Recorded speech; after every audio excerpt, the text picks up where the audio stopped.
A partir de agora, você acompanha Economia e Ecologia Integral, um momento de reflexão e ação na campanha da Fraternidade 2025. Olá, seja bem-vindo a mais uma edição do podcast Economia e Ecologia Integral, uma produção da Rádio Aparecida em parceria com a Articulação Brasileira para a Economia de Francisco e Clara e a Conferência Nacional dos Bispos do Brasil. Eu sou Ana Maria Reis e comigo Peterson Prates. Oi, Peterson. Olá, Ana Maria. Olá, ouvintes. Sejam bem-vindos. Muito obrigado a você que já esteve conosco semana passada e também agradeço a você que está chegando nesta semana. Em parceria com o setor de campanhas da CNBB e a Rádio Aparecida, a Articulação Brasileira para a Economia de Francisco e Clara apresenta um itinerário pascal rumo a uma nova economia e a ecologia integral. Essa economia degrada e mata. E o Papa Francisco afirmou na exortação Evangelii Gaudium, essa economia mata. Por isso, ele mesmo também afirmou no chamado para a economia de Francisco e Clara a necessidade de pôr em prática uma economia diferente, que faz viver e não mata, inclui e não exclui, humaniza e não desumaniza, cuida da criação e não a degrada. Mas o que é economia? Como ela pode prejudicar ou cuidar da nossa vida e da vida do planeta? Economia é uma palavra que, em sua origem do grego, traz dois conceitos juntos. A primeira é oikos, palavra que quer dizer unidade básica social, ou seja, casa. E nomos, que quer dizer lei, gestão. Portanto, economia é a gestão, o cuidado da casa, a nossa casa comum. A economia é uma ciência criada para responder e construir uma produção econômica onde todos possam viver bem na casa comum. Mas, infelizmente, ao longo dos anos, foi construída uma economia a partir dos interesses dos mais poderosos. O atual modelo de produção e consumo se mostra insustentável. A degradação ambiental e o esgotamento dos recursos naturais afetam milhões de pessoas, especialmente os mais pobres. E para aprofundar este tema, recebemos aqui Aldenice Monteiro e Marcelo Apel. Aldenice é da Rede Eclesial Panamazônica, a REPAM, e gestora do Instituto Educacional da Amazônia Pará, e coordena o projeto Guardiões Ambientais Ribeirinhos. Seja bem-vinda! É um prazer estar aqui com vocês e poder contribuir. E vamos cumprimentar também o Marcelo. Marcelo é educador popular, secretário nacional de Economia Solidária do Conselho Pastoral dos Pescadores e membro também da Articulação Brasileira pela Economia de Francisco e Clara, Brasília. Muito obrigada pela presença, por participar conosco. Marcelo, seja bem-vindo. Obrigado, é sempre um prazer poder estar nesses momentos de ajudar a pensar, discutir, levar informações para a população do Brasilzão todo. E gostaria de começar conversando aqui com o Marcelo. Marcelo, nós somos convidados a refletir e agir diante da necessidade de realmar a economia, que é um princípio da economia de Francisco e Clara. Como fazer isso dentro dos modelos de desenvolvimento, produção e consumo? Eu estava lembrando aqui que eu vim para a Amazônia em 89 e nas místicas que a gente fazia na região ali do Maranhão, com as quebradeiras de coco Babaçu, sempre se falava sinais de vida e sinais de morte. Então, o que no dia a dia da vida da gente trazem sinais de vida, e vida com qualidade, e também, do outro lado, que sinais de morte tem. Então, para mim, assim, uma das primeiras perguntas quando a gente discute a questão do desenvolvimento, essa coisa toda da produção e do consumo, é o que traz vida e o que traz morte. Então, quando a gente for pensar tanto no momento de analisar a sociedade como no momento de propor políticas, no momento de propor um outro desenvolvimento, a gente tem que olhar essa questão básica, o que traz vida, e hoje ampliando, né? Porque eu estava lembrando que tem aquela musiquinha do como se fôssemos um, acho que a gente tinha que começar a mudar, porque somos um. Então não é como se fôssemos, a gente é um nesse planeta, nessa mãe terra. Então qualquer programa de desenvolvimento, qualquer proposta tem que ter isso muito claro, que se não tiver isso, não serve a criação que a gente tem que proteger, que a gente está junto vivendo nesse planeta. E é bom trazer esse olhar de quem está diretamente na Amazônia, né? E Aldenice, o texto da campanha desse ano, o texto base, traz uma realidade preocupante sobre o modelo econômico do Brasil, que tem sido dominado pela exploração, desmatamento, concentração de riqueza, expansão da agricultura predatória, ocupação desordenada. São mais do que evidências, mais uma dura realidade. A senhora acredita que há tempo ainda de reverter tudo isso?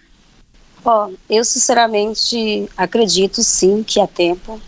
Eu acredito na força da união de grupos, de movimentos que acreditem nessa mudança. Então há sempre tempo para reverter, de fato, uma situação muito preocupante, que, como você disse, é evidente toda essa realidade que nós estamos vivendo, mas eu acredito sim no poder transformador de reverter tudo isso que nós estamos vivendo e que está impactando diretamente nas nossas vidas no dia a dia.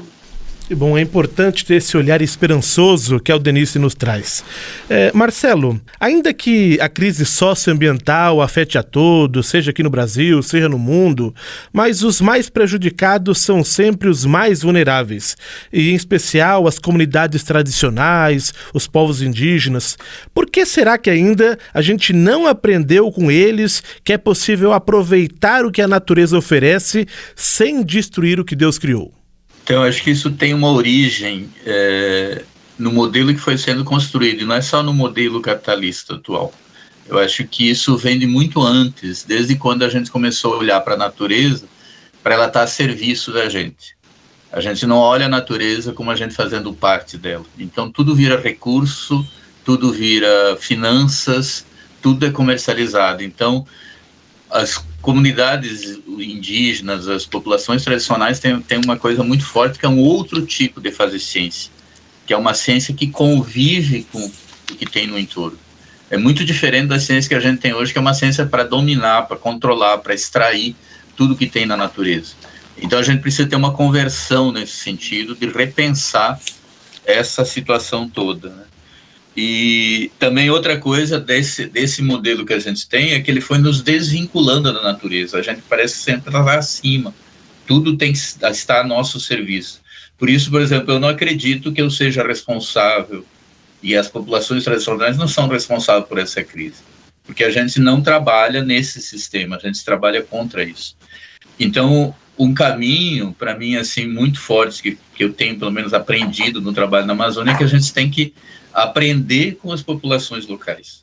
Então, quando o pessoal pega a mandioca, que é uma coisa venenosa, transforma em farinha, que é um alimento, isso é ciência, isso é conhecimento. Um outro jeito de fazer ciência é um outro jeito de fazer conhecimento, que a gente precisa superar essa dualidade da ciência feita em laboratório, feita nas pesquisas que são feitas na universidade, e essa ciência concreta do dia a dia, que são ancestral na vida da população. E isso depende muito de educação, de repensar, de rever todo esse processo que a gente vive.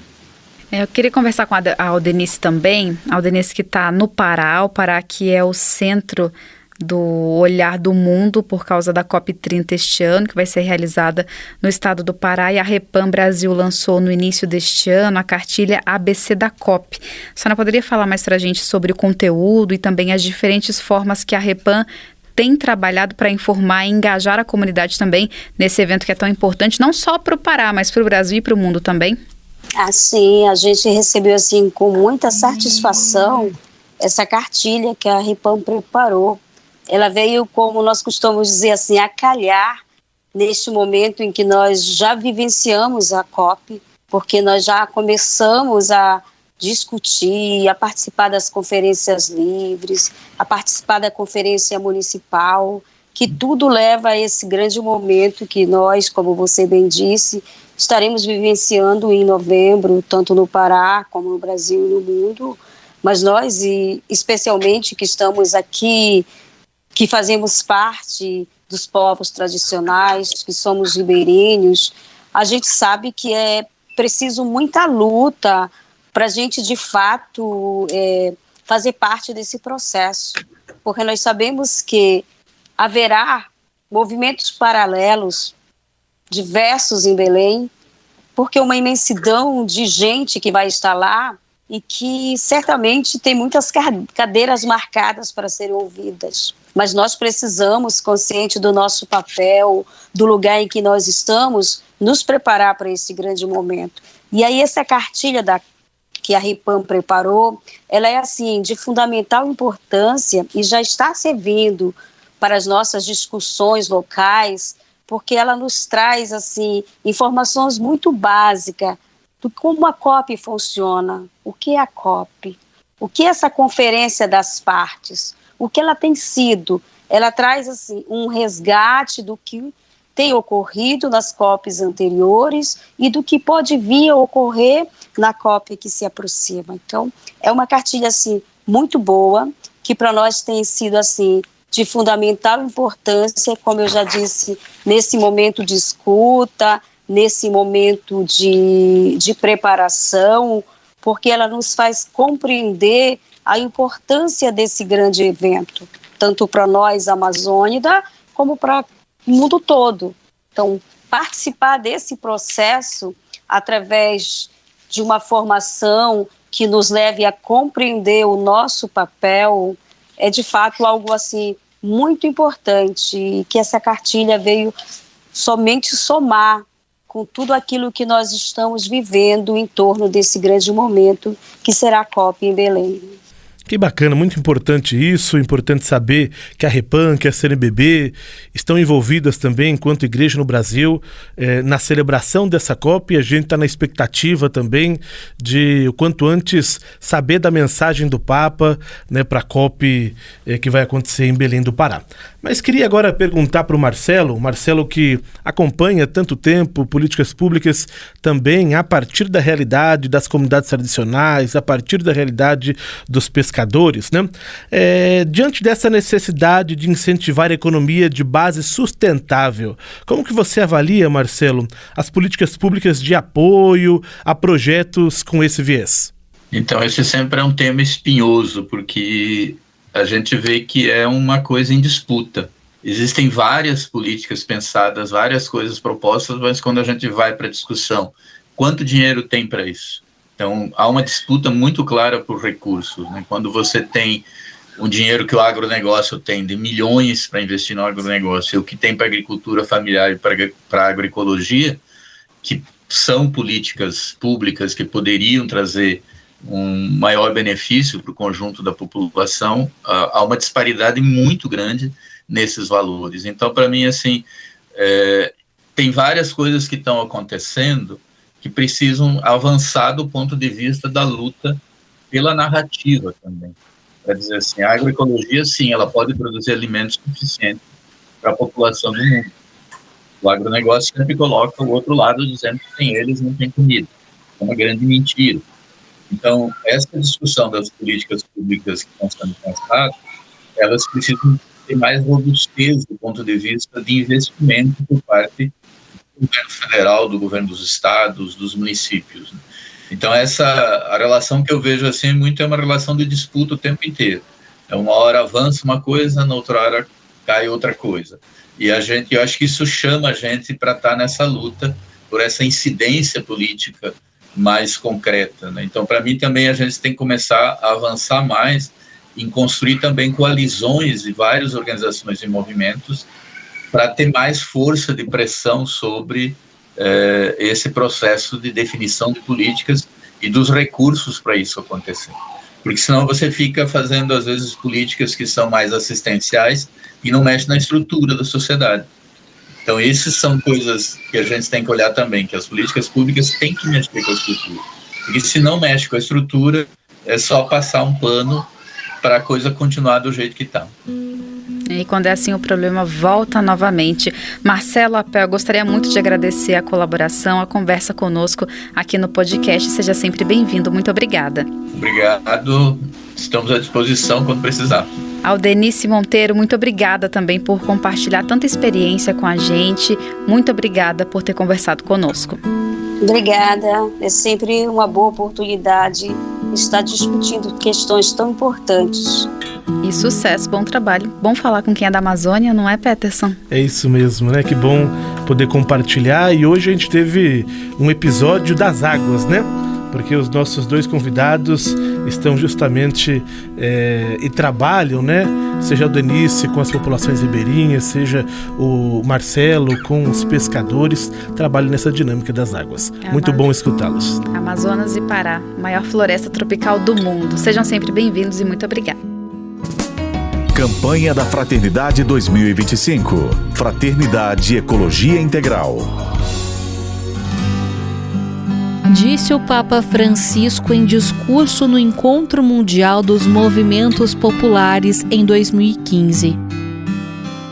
Queremos uma mudança real, uma mudança de estruturas.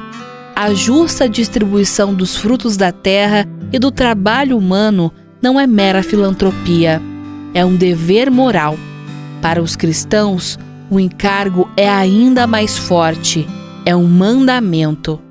Trata-se de devolver aos pobres e às pessoas o que lhes pertence. E termina aqui o nosso podcast. E como compromisso para esta semana, quero convidar você a reduzir a produção de resíduos em sua casa e comunidade e a substituir o uso de descartáveis, sejam eles copos, pratos, garrafas, sacolas, por utensílios reutilizáveis. E como canção de hoje, temos Tudo Está Interligado, do padre Cirineu Cumbo. E no próximo episódio vamos falar sobre as falsas soluções para a crise, como o capitalismo verde. A produção e a apresentação é de Ana Maria Reis e Peterson Prates. Redação de Ana Maria Reis e Rafaela Oliveira. Trabalhos técnicos de Marcos Prado. A supervisão de conteúdo é de Eduardo Brasileiro, a edição de jornalismo José Eduardo e a direção do padre Vanderlei Souza. Outros detalhes sobre a campanha da Fraternidade você confere sempre no site a12.com/rádio e ao longo da programação da Rádio Aparecida e acompanhando as emissoras de inspiração católica em todo o país. A gente se encontra na próxima semana. Paz e bem. Tudo está interligado, como se fôssemos um. Tudo está interligado nesta casa comum. Tudo está interligado, como se fôssemos um. Tudo está interligado nesta casa comum. O cuidado com as flores do jardim, com as matas, os rios e mananciais. O cuidado com o ar e os biomas, com a terra e com os animais. O cuidado com o ser em gestação, com as crianças, um amor especial. O cuidado com doentes e idosos, pelos pobres, opção preferencial. Tudo está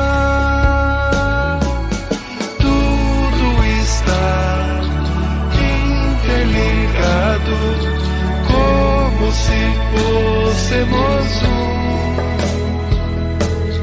Tudo está interligado nesta casa comum. A luta pelo pão de cada dia, por trabalho, saúde, educação. A luta para livrar-se do egoísmo e a luta contra toda a corrupção.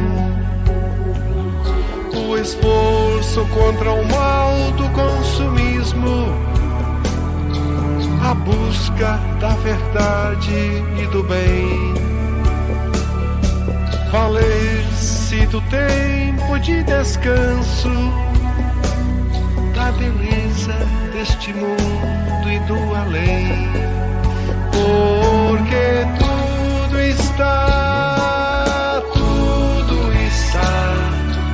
interligado, como se fôssemos um. Tudo está interligado nesta casa comum.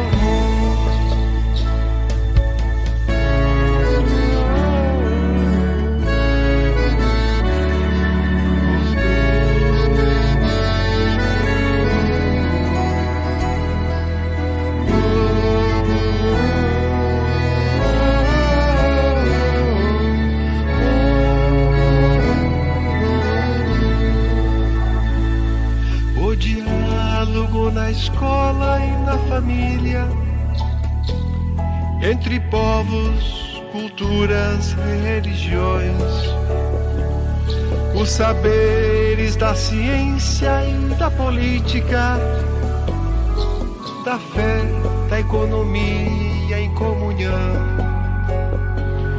o cuidado pelo eu e pelo tu,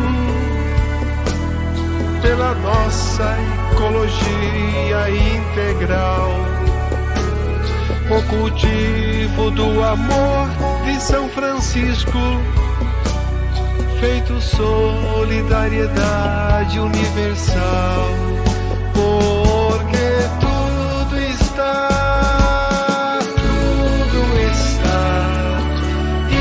interligado, como se fôssemos um. Tudo está interligado nesta casa comum.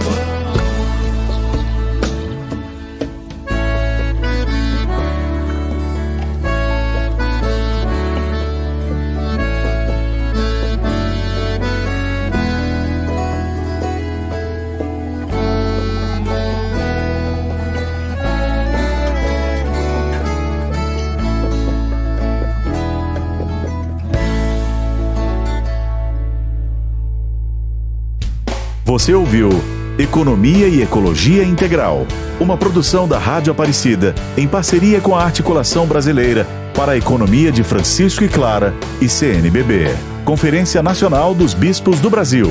De volta na próxima semana.